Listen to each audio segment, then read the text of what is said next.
Welcome to today's webinar, Breaking Barriers, Shattering the Myths About Fleet Safety Tech, presented by GPS Track It. I'm Lauren Fletcher, Executive Editor of Fleet, Trucking and Transportation at Bobbitt and Work Truck Magazine, and I'll be your moderator for today's event. I encourage you all to ask questions during the webinar at any point, and we will try to address them all. However, if we don't get to yours, don't worry. You will be contacted by email with a response after the event.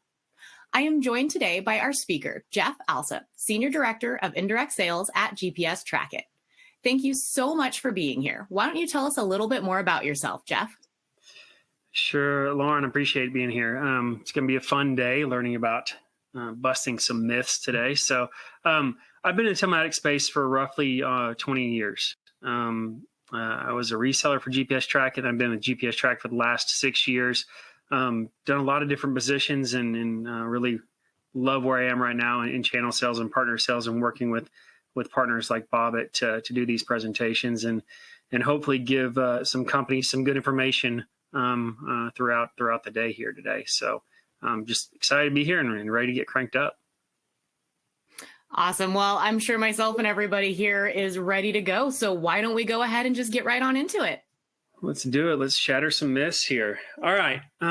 So most fleets and companies want to do the right thing, right? They want to keep what matters most safe. That includes drivers, motorists on the road. While every fleet aims to be productive, efficient, they need to be profitable. They need to stay in business. Their primary goal, it really is to get drivers home safely at night. And keep other motorists on the road safe. So in fact, through some research we've done with Bobbitt, and we're going to see a lot of that throughout the presentation today. And if you tuned in a couple of weeks ago, we did some of that research there as well. But 2/3 of fleet professionals consider it extremely important to continually improve safety practices. And we're going to get into a lot of that here today. All right. Goals without action. What's interesting is though safety is a priority, just 3 in 10 fleet safety professionals said they would put some budget into it, and minimal budget at that, 1 to 5% of their budget toward adding dash cams to improve safety, which is super curious. There could be a bunch of reasons for that, and we'll try to tackle that through some questions a little bit later. But just think about that. It's such a top priority, yet most companies don't have a ton of budget for those type of safety improvements from a technology standpoint. All right. So what is the holdup? Why can't we find that money in the budget? This is really interesting. We experience this a lot in the sales world. To get a sale, sometimes companies are waiting for some sort of a triggering event. Really, at that point, it's too late. So they're looking to add safety technologies after a safety incident or an accident. That's kind of playing with fire, right? That's a little bit of it can catch you in a bad situation where you end up with high costs, possible litigation, when there are prevention measures that we can tackle before something like that happens. So what we're about to do is go through all the different myths about safety technology. We're going to shatter those and hopefully help you put you on course to a better safety culture within your organizations. So let's kind of go through these, and we're going to go slide by slide here. So myth number 1, I don't need it. Number 2, I can't afford it. Myth number 3, my drivers don't want it. That's a big one, and we'll dive into that one pretty good. Myth number 4, I don't have time for it. Myth number 5, it is too complicated to use and install. And then myth number 6, it does not work. I know it does because I use it, so we'll tackle that one too. All right, let's start with myth number 1. I don't need it, right? All right. So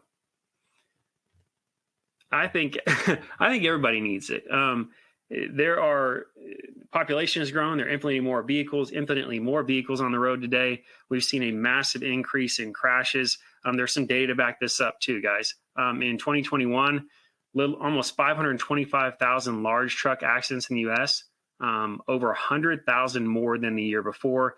I imagine if we check out 2022, 2023 data, that's probably continued to increase. So we're seeing this exponential increase in incidents on the road. Of these crashes, over 100,000 caused injury. And here's a kicker, guys. Almost 4,500 led to fatalities. All that to say, these type of technologies bring in put you in a realm of prevention. That's the ultimate goal. The protection side of things is obviously key. When there is an incident, when there is an accident, we want video proof of what exactly happened. Who was at fault, right?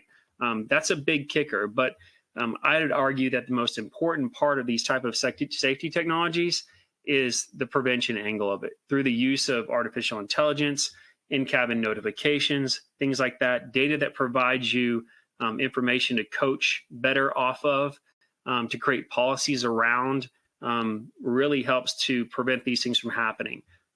Keeping safety in the forefront of your driver's mind through the use of technology, which affords you the ability to create those entire programs around something like this. So that data, I think, is going to continue to climb as we move into the future as well. All right, so again, I think this states everybody needs it, right? These accidents continue to increase, and what we're doing and what this safety technology does can help prevent some of this as well.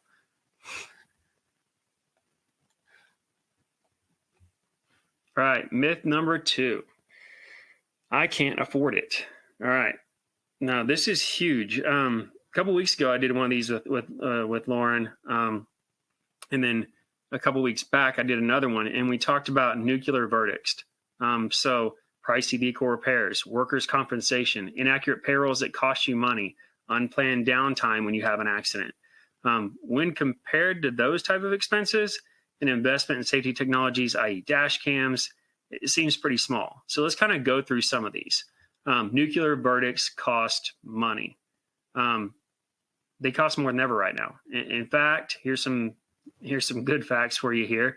Transportation Research Institute finds verdict award sizes grew by almost 52% from 2010 to 2018. Now, I'll also reference there was the largest nuclear verdict of all time, a $1 billion verdict against a trucking company in Florida as recently as 2021. So $100 million to the family of the victim, and then over $900 million was awarded in punitive damages as well. So these things are happening a lot. We live in a more litigious society. We see vehicles out on the road intentionally causing accidents and incidents for insurance purposes and claims purposes and litigation purposes. So we got to be on the keep an eye out for those things. And so this type of technology actually captures those type of things and can help get you out of those situations. Insurance costs are outpacing inflation right now. One of the previous guests was from Protective Insurance, and he had some amazing data around this as well. So insurance costs have risen 10% annually over a decade, according to the ATRI research. The worse a fleet's safety record is, the higher the rates soar. Now, some caveats here. Adding dash cams, adding safety technology may not decrease your premiums. There's some insurance companies out there that are offering discounts for this type of thing. I think most companies, most fleet managers and business owners understand that they're going through a yearly audit on their insurance. So with this type of technology, what we have seen is your rate doesn't increase as much. So there is a built-in discount per se, when instead of a 2, 3, 4, 5% increase, that might be cut in half because you're implementing these type of safety technologies. So a great play to save yourself in the insurance world is introducing something like this. So soaring vehicle repair costs. We all know this. This slide's the perfect analogy for the snowball effect of an accident. Litigation, potential insurance increases, vehicle repair cost. We're going to get to workman's compensation. All those things add up. Now, even if it's not your fault and you've got this beautiful video evidence that it's not your fault, you still have vehicle downtime that has to be repaired. Your employee might be injured. So you don't have the vehicle on the road. You don't have the employee on the road. That's a part of your business. And it's even more impactful when we think about smaller fleets. Let's say a small fleet and they've got 4 or 5 vehicles. You got a vehicle off the road and a service tech off the road. That's 20 to 25% of your revenue being generated by that asset, by that worker. So extremely important to keep those things on the road. So back to soaring vehicle repair costs. We still got supply chain issues, guys. I mean, it's been dragging on since COVID. So keeping up with demand has been difficult. You've also got the labor force shortages. They drive up labor costs. A lot of drivers will bounce from one company to the other, especially in the trucking world and the over-the-road world, where they can get paid a few cents more a mile. So keeping your employees, those labor costs going up is vitally important as well. So workers' compensation costs. So if you do have a worker injury on the job, you're going to pay a premium in compensation costs there as well. And then finally, inaccurate payroll. Without GPS technology, dashcam technology, there's got to be a better way to track driver time. So when you use those tools to have drivers clock in, clock out, track vehicle usage, when they start their day, when they end their day, payroll accuracy improves. And we typically see up to 30 minutes to an hour per driver per week saved in payroll, because you got more accurate start and end times. We can get rid of some of the fraud through the use of this type of technology as well. And so that's an added benefit to this outside of the previous four we discussed. So in my opinion, based on all this data, you can't not implement something like this. You can't afford not to do something like this for your fleets. All right, moving right along. Myth number 3, drivers don't want it. This is a tough one. But I will say we're dealing with human beings. One of the most important things when I walk out the door each morning, I want to get home at night to my family. And so does everybody else who works out there. They worry about video telematics being big brother, though. But we can overcome this together, guys. First and foremost, be transparent. Adopt a sound policy and educate the drivers. Incorporate the drivers into the process.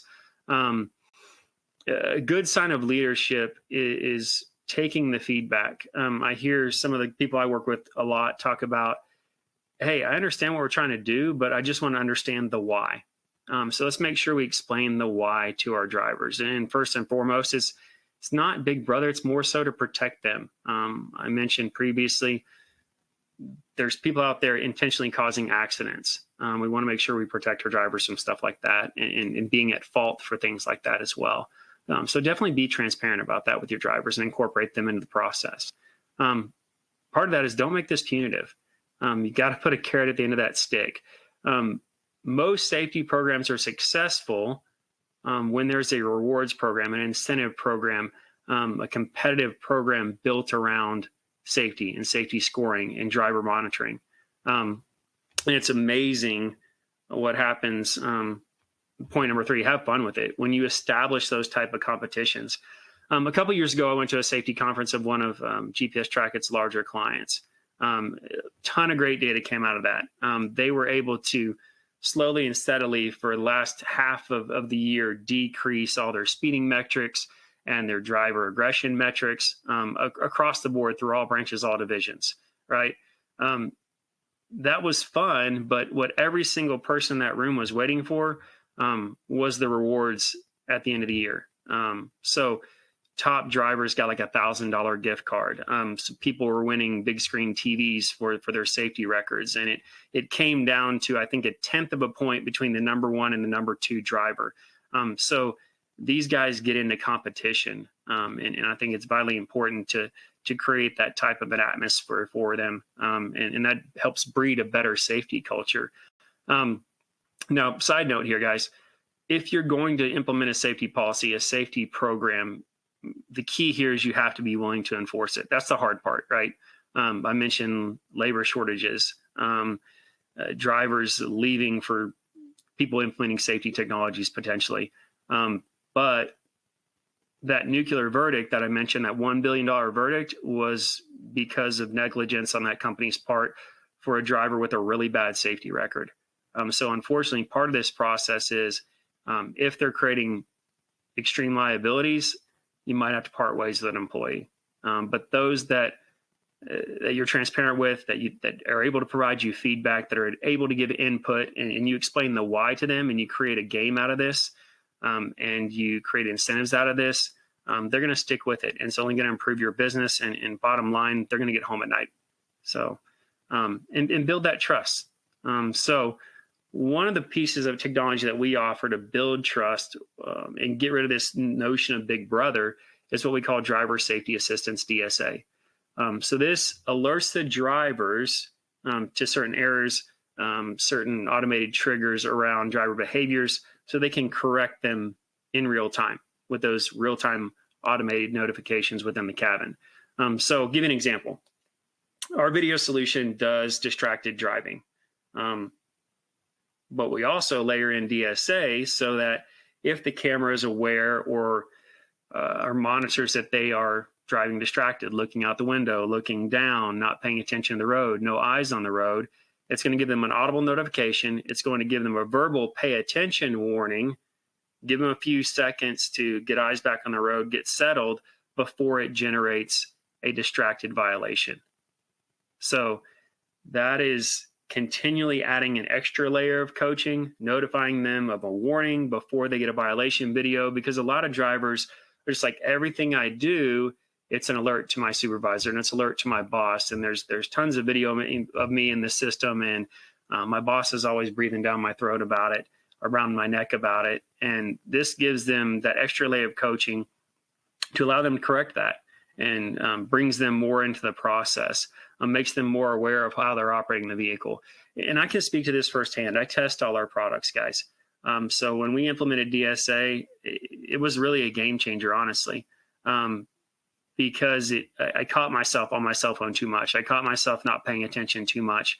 And now I was able to quickly correct that, right? And it becomes psychological. It becomes gamification in the cabin. My ultimate goal on a daily basis now is make sure my camera doesn't talk to me. And if I do that, then I know I've had an extremely safe driving day. So ultimately, this can kind of be fun. It can be a game with the camera in the cab. So for myth number 3, guys, bottom line, just be transparent. Make it fun.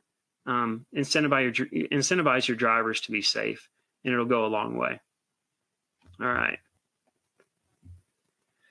Myth number 4, I don't have time for it. I think what none of you guys have time for is a long litigation process, or dealing with an insurance company for 6 months, going through a he said, she said on an accident, and in the time and effort and money that may take. So point here is, let's invest in some innovation. So we consolidate at GPS Track It. We consolidate dash cameras with GPS. It's a simplified install. One piece of hardware can install in minutes. Deployment is easy. And then we drive safety improvements through the technology. This provides coaching in real time. So when we think in terms of what's the workload on a supervisor, on a company, on a business owner, if we're talking about a small business with a handful of trucks, what's the workload to really take advantage of this type of technology? So coaching happens automatically when we use our AI and our cameras as they move down the road. So drivers can continuously improve their behavior before it's escalated to administrators, right? I mentioned that DSA piece. We're notifying the driver. They're correcting their behavior. They're getting used to it. They're more aware of how they operate the vehicles. And so their driving improves day to day and over time. So we're getting less data to have to review because we have developed a better safety culture. Drivers are more aware of that. When it does come into the system, we automate that for you. As far as videos are automatically posted, the most important ones to you that may be distracted, that may be things like collision warnings, that may be when they use their phone or don't wear their seatbelt, things like that.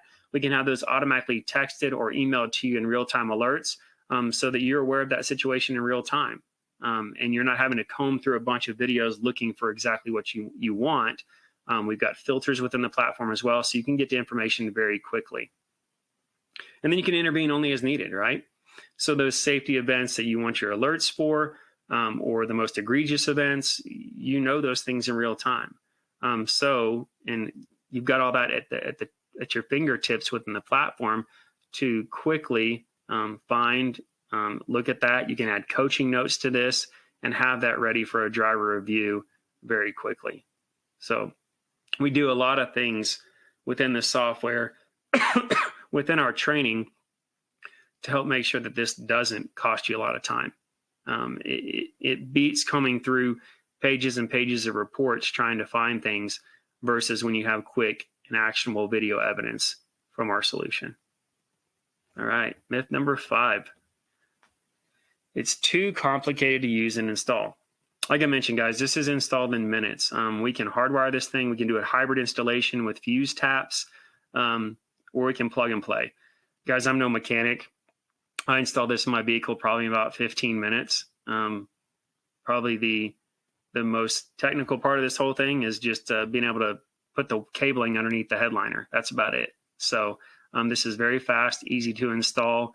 I would say probably 60-70% of our clientele that have implemented dash cams have installed this themselves. So it's definitely not rocket science, guys. So, and this AI empowers your drivers. So when coaching happens in the cabin, like I mentioned, we got to bring these guys into the fold. This empowers your drivers to make the changes on their own before they create that violation, which again reduces the workload of you guys having to comb through videos. So, which leads you right into saving supervisor time, right? We can now, because we have this video evidence, we have this technology, we have these tools in place, we can focus on the most unsafe drivers, right? Without any type of visibility or transparency with dash cams or GPS tracking, anything that's going to monitor aggressive behavior, you're left to guess or not sure who's a bad driver, who's a good driver, what risks do I have out in the field right now? You're blind, right? And that's it can be a scary thing as a business owner, especially all the way back to myth number 2 with I can't afford it. We've seen what happens from a litigation and insurance standpoint. So, and this is customizable to your needs. Like I mentioned, we want to provide you with actionable data. So through reporting, through our dashboards, through the live video links, through the alerts, we're going to help you understand the data and make it make sense, make it actionable as well. And again, this is for all fleets. GPS Track It services fleets from one truck up to thousands of vehicles. And there's some really interesting data here for all those in the small, medium-sized business world, the guys with 1 to call it 50 to 100 trucks. This is where we're seeing most of the growth in video telematics. A lot of your larger enterprise companies have already implemented solutions like this, right? The more vehicles you have on the road, the more risk. But we're seeing this play out very quickly in the SMB world, where people are starting to adopt this technology because they realize the benefits, and they realize some of these myths we're busting today, that it's not overly complicated. It's quick and easy to install. GPS Track It provides unlimited training, so we can make sure that you guys know how to use the tools that we're providing to you guys. So again, this is affordable and it's usable for any fleet size.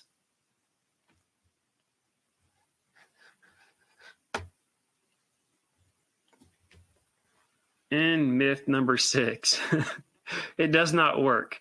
Kind of a funny one. Again, like I mentioned, I've got this in my vehicle. I know it works because a couple of years ago, I didn't realize how unsafe I was. The amount of videos and violation videos that would hit our platform from my demo device was pretty wild. Now it's very minimal. Not great for the sales team because they don't have a ton of content to look at from me, but I know I'm driving more safely, right? So for me, it's not anecdotal, it's personal. I've experienced it. I know how it works. I know how I've changed as a driver. I don't work for a company. I do this personally. I feel bad for my kiddos. They'll probably have dash cams in their vehicles when they get to 16. But guys, this definitely does work.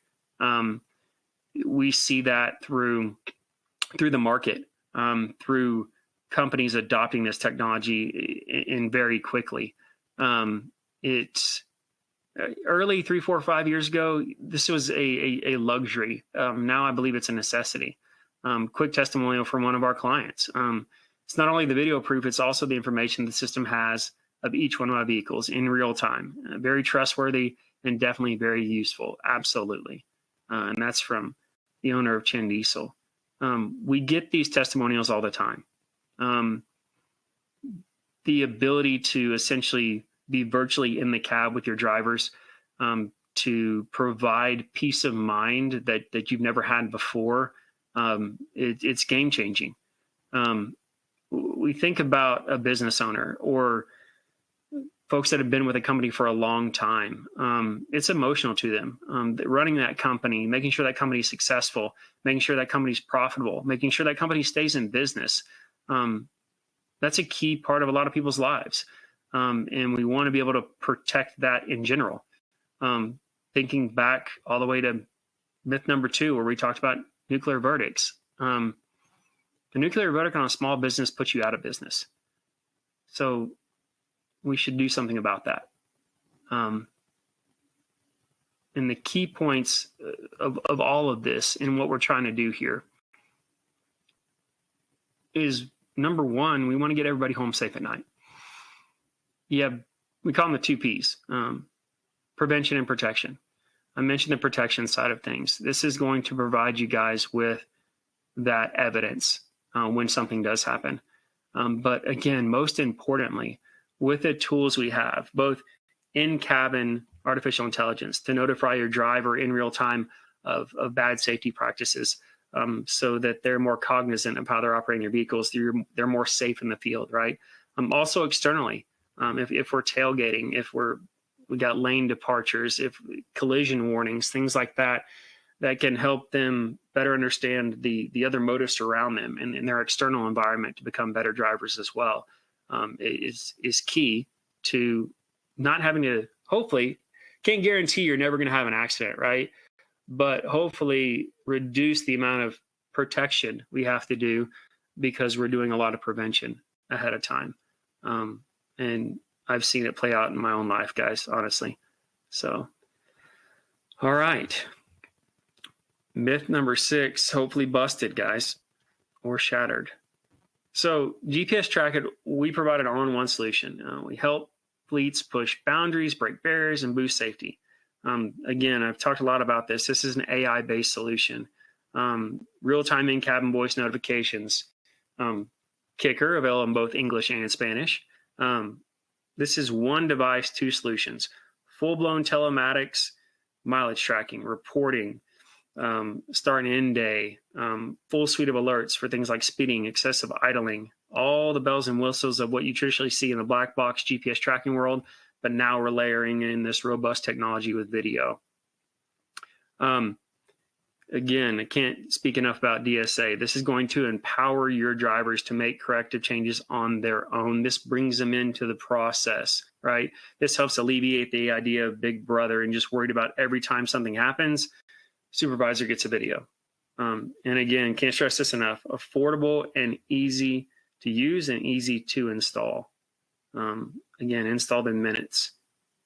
So this is definitely something that every company can leverage, can utilize, can implement going forward.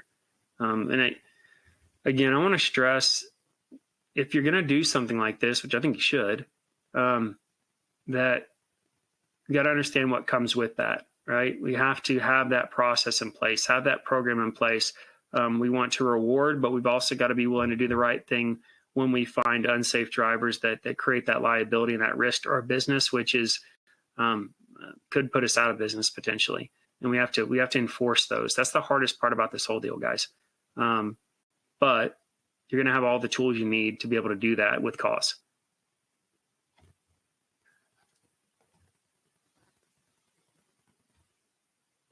All right, finished a little early, so we can start with questions. Jeff, that was just fantastic. I was taking some notes while I was listening in the background, and I noted a few things of personal importance. And I think it was, build trust, make it fun, and empowering your drivers. And I think that between those things, like you mentioned a few times, drivers are so concerned still about Big Brother kind of coming at them and being watched all the time.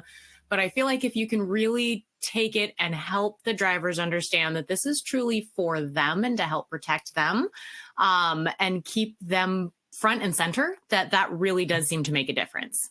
No, absolutely. Yeah, it has to. I mean, the whole goal of a business is to obviously remain in business. They want to be profitable, but they're only profitable with their people. So if they can't keep their people safe, then it's kind of first and foremost to running a company, right? And I talked about this a little bit on our last webinar, and I think what kind of gets lost is we're humans dealing with other humans, right? And I think we've got to couch it that way. Most important thing here is that everybody is safe. Everybody goes home. And we don't injure anybody. We don't injure anybody else on the road, right? And this also plays into the emotional aspect of owning a business. This is your reputation, right? So if you have unsafe drivers on the road, that can hurt the reputation of your business within your community. If you're a nationwide company, good luck with that type of reputation when you've got verdicts against you and you've got bad safety records. Yeah, it's extremely important.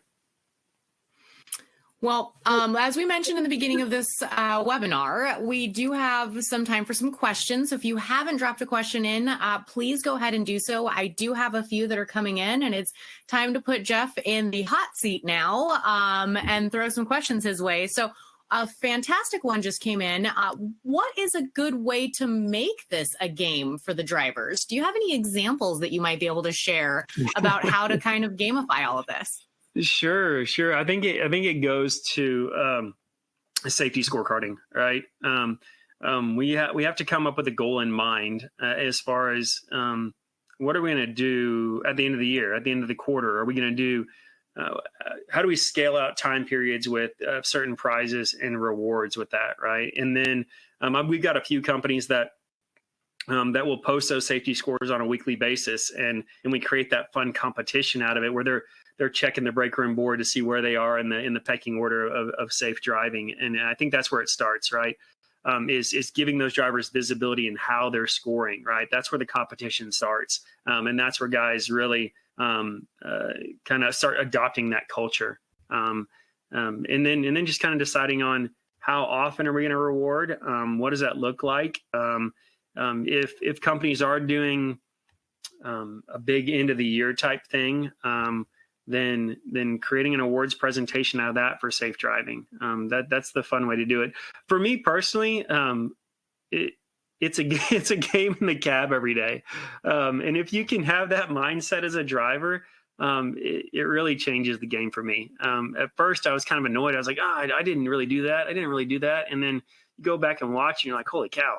I am sitting there staring at my cell phone driving on the highway. This is not great. So I think if you can do that as an individual and have some fun with it, but then know that there's the pot of gold at the end of that rainbow, right? When you're doing the right things, that there's a potential reward out there, and then creating that competition. Humans are competitive by nature. It doesn't matter what you're doing. I've got a 10-year-old daughter, and man, she and I play board games, and she's only 10, and all she wants to do is win.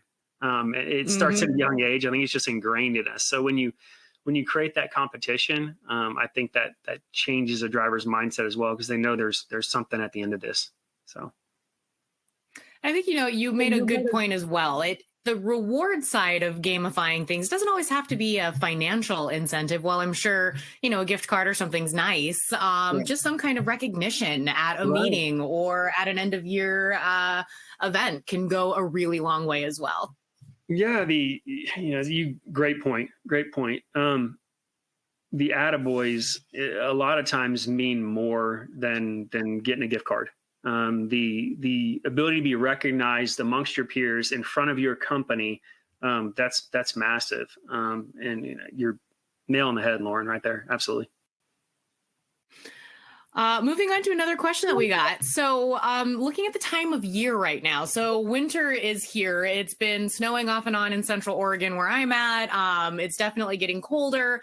I know, we've been talking a lot about fleet management and safety in particular. What should Yeah. we be kind of keeping an eye on during the colder winter months, and how can, dash cams and everything kind of help out a little bit more? Yeah, I mean, first let's start with making sure our vehicles are in running and condition in good order, right? Um, I live in Texas. The last 2 or 3 years, we've had these fun random ice storms, and if anybody here is from Texas or anybody's been to Texas, we don't know how to drive in the rain. Number one, we also do not know how to drive in the ice and snow. It gets scary and dangerous. So weather's number one, Lauren. I mean, the road conditions change drastically during the wintertime. For all those up in the Northeast and Midwest, they're used to driving in snow. God bless you. I can't do it very well. So, make sure vehicles are in running order. Make sure that we're aware of the weather and what the weather is going to be like on a daily basis. How do dash cams play in? I think they play in hugely. When you're on icy roads, when you're on wet roads, when you're on snowy roads, the ADAS within our cameras that are going to let you know that you're close following, or if you're tailgating, follow distance is drastically more important in those type of weather conditions. Also, just making sure you're attentive all the time. Last year, I was up in Nebraska, and the day we were leaving, Lauren, just winter storm just hits Nebraska, and it's about a 13-hour drive from central Nebraska down to Texas. And I'm driving in a blizzard. I'm trying to follow the plow trucks. Like, I'm going like 50 miles an hour on the highway. I got 3 kids in the back. And I'm just white knuckling it for the first 5 hours of the drive. Like, that is stressful driving. So the ability to make sure we kind of honestly have a little extra set of eyes sitting up on our dash for the external environment and what we're doing in the cabin, I think is vitally important to making sure that we're safe in those type of conditions. So make sure your vehicles are running order, and then make sure hopefully drivers are paying attention to their cues from their dash cameras, or just being aware of those type of conditions that change a lot when it comes to how quickly something can happen. Yeah, I think on that following distance thing, we like to say a lot, 4-wheel drive does not equate to 4-wheel stop. And Yeah, so you definitely need to have that little bit of extra yeah, space. That's a great point. yeah. Moving on, we have another one from our audience here. So what are you seeing from the commercial insurance markets requiring telematics as a mandatory risk management tool? Are you seeing anything connected to that? We are actually in certain industry segments. I know it was maybe a couple years ago, I think hazard waste mandated those type of things as far as GPS tracking and telematics on hazard waste vehicles. You've already seen it, guys, coming down the pike with for all those that are over the road trucking or heavy haul that are crossing state lines. You've already seen it come down from the government with the ELD mandate for your hours of service logging.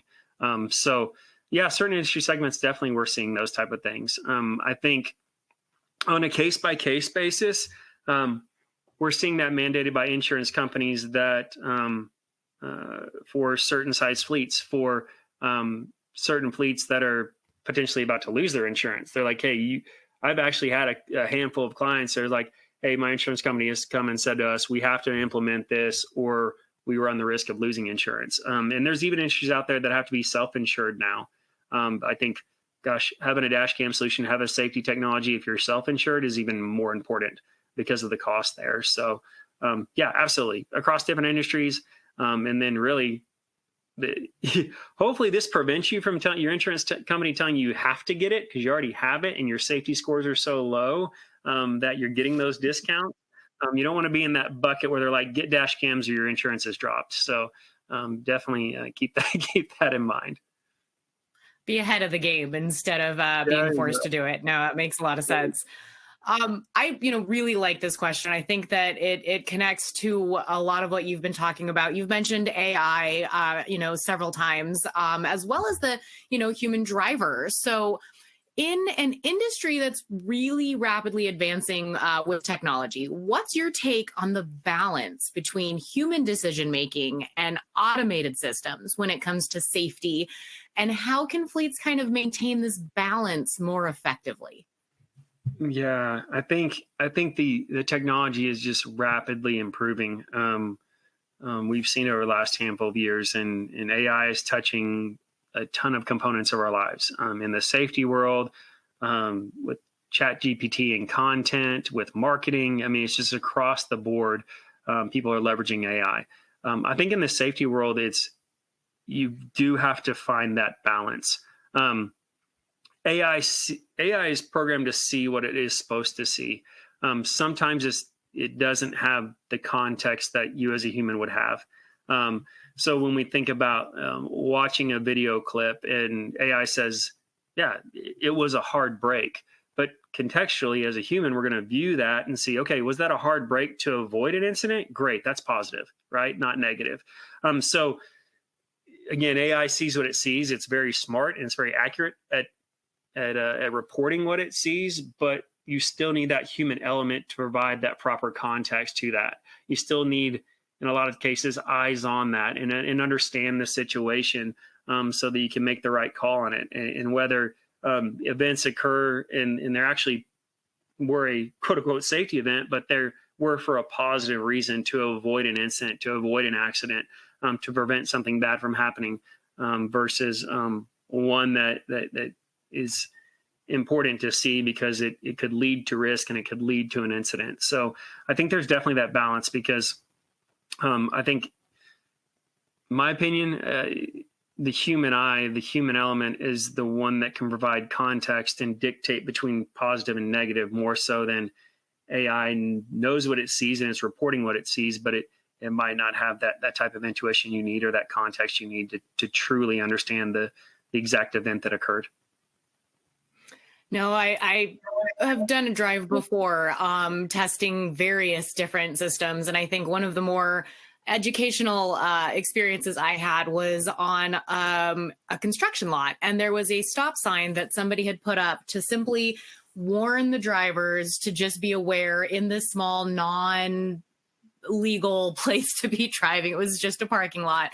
But the cameras kept picking up that stop sign as a ran stop sign because of the angle that it was at. And it looked like a stop sign. So, with that kind of kept in mind, how do you kind of see the evolution of GPS and video monitoring in fleet management and kind of learning and growing with these changes and challenges that are occurring? Yeah, that's a really good question. I think to your point, it's continuing to evolve. Kind of scary, I guess, but it continues to get smarter. And there's also, talk about the human element. We got to bring the human element into testing, right? Call them default settings versus realistic real world settings on some of this technology, right? Because it's all based on a configuration of how we're monitoring that. Now, the cool part about GPS Track It is we've got a lot of leverage and a lot of levers to pull on configuration as far as increasing sensitivity levels. We talk about, I don't want to get overly technical and put everybody to sleep. We talk about delays in detection. So how soon do you want to know an event occurs, right? We really don't want to just start dinging people for distraction after 1 second. You look over to check your mirrors and all of a sudden you get a distracted violation, right? So we work to tweak those settings to provide a safe environment, one that is accurate and applicable in the real world in providing you the data that you need. So I think as the AI continues to improve and get smarter, I think as we as a company constantly evaluate that, we have just like your computer gets a software update, our cameras periodically get firmware updates for improvements from the AI vendors that we use for our external and internal triggers and warnings and automation. So that's going to continue to improve. They're going to continue to find better ways to monitor things, try to understand those edge cases, like you mentioned with the stop sign, just because of a weird angle, it's thinking they're running it, right? And make those improvements. So there's the firmware software side of things where AI gets better. And then there's also the back end tools that businesses and companies, technology companies like GPS Track It has to configure and tweak some settings, because not all companies want the exact same things. One company may want their triggers super fast. The other company is like, okay, we're going to give our drivers a little bit of leeway. But the beauty of what we do at GPS Track It too is we want to, customer's always right, but we don't want to create settings within the cameras that make the cameras unsafe, right? We don't want them, we want to be able to make sure that the proper safety events are recognized. But so coupling the advances in AI technology and then couple that with configurable settings and sensitivity levels that we can manipulate for you guys. That's kind of the nice balance of making sure that these things work correctly. Right. You can't just tell it to ignore stop signs. I mean, that wouldn't quite work. Ignore the stoplights, the stop signs, ignore speeding, ignore all that stuff, right? Yeah.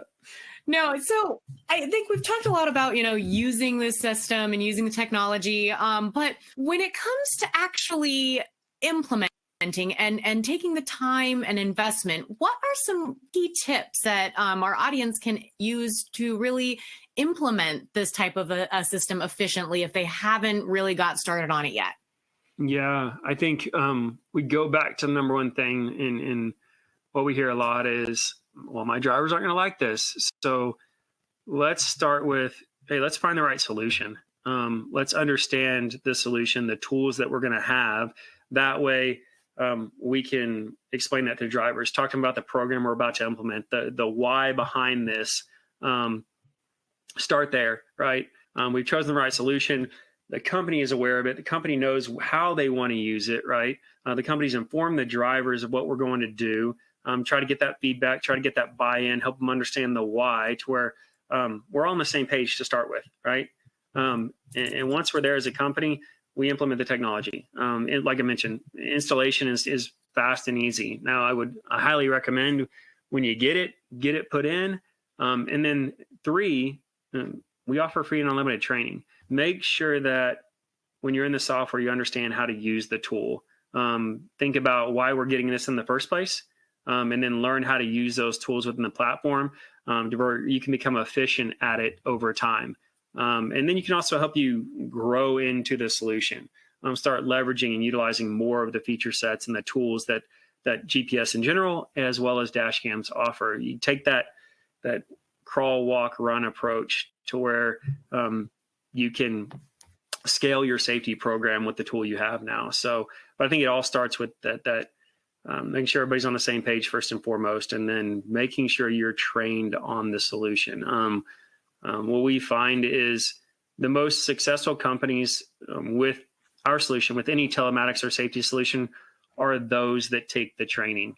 Those that understand the product they have, understand how to use it, understand the ins and outs and the caveats of solutions like these, to where they can more effectively manage the data they're getting. So training is 100% key here. I love those points. And I think, there's a few things that you really said. It's, scale it, start at just start. There's definitely a point where you've got to get something started. But it doesn't have to be everything. It doesn't have to be every single vehicle and the absolute highest level of support. Start someplace. But one thing that I know I've really seen is don't really set it and forget it. You mentioned ongoing training and growing and scaling up. And I think that's a really important fact and something for fleets to keep in mind as well. No, absolutely. Yeah, this is not a set it and forget it tool, because it's going to tell you too much. It's going to be impossible to set it and forget it, especially on the dash cam side of things. But yeah, if you buy a tool like this and then don't use it, we think about from a safety standpoint, you're not paying attention to driver violations and the risk and the liability that's creating. That's the wrong road to go down, right? So when you do them, just get started. Just get started and start thinking about the certain key things that you want to focus on. That's what we did I mentioned that safety conference a couple of years ago. The HSC, the safety director, and I sat down and had biweekly meetings, and their number one focus for an entire quarter was reduction in extreme excessive speeding. Those things that were like 15 miles an hour over the posted speed limit, right? So we started there on that key metric. And then now we saw this reduction, this awareness, this implementation across the company. We had supervisor, manager, branch manager buy-in, and we started getting that driver buy-in based on the competitive scoring and the reward at the end of the year, right? And then the next quarter, we moved on to aggression events. We wanted to try to cut down on the hard brakes and the hard turns and the rapid accelerations and things like that. So taking it and almost segmenting it, again, crawl, walk, run. Let's focus on the highest risk activity. Maybe for the first month, we're just kind of getting used to it. We get trained on it. We know where to find things. We know how to filter things. We set our alerts properly to where we're creating some automation where it's not a system we're sitting staring at the screen all day long. It's going to tell us when we need to know something, right? But then taking the proper action steps next. But maybe we focus on distraction and using our phone for the first 30 days. And we try to cut back on those things. And then we focus in on some other safety events the next month or the next quarter.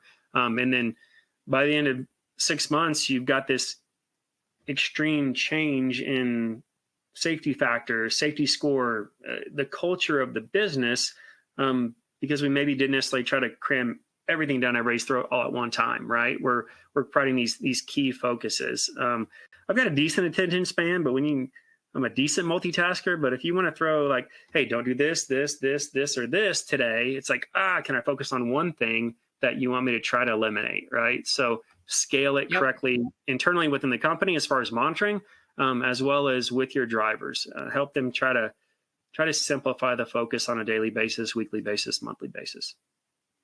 Try to help them turn them into habits. I think that's a really, really important thing. Yeah. There you go. All right. That's what I was looking for.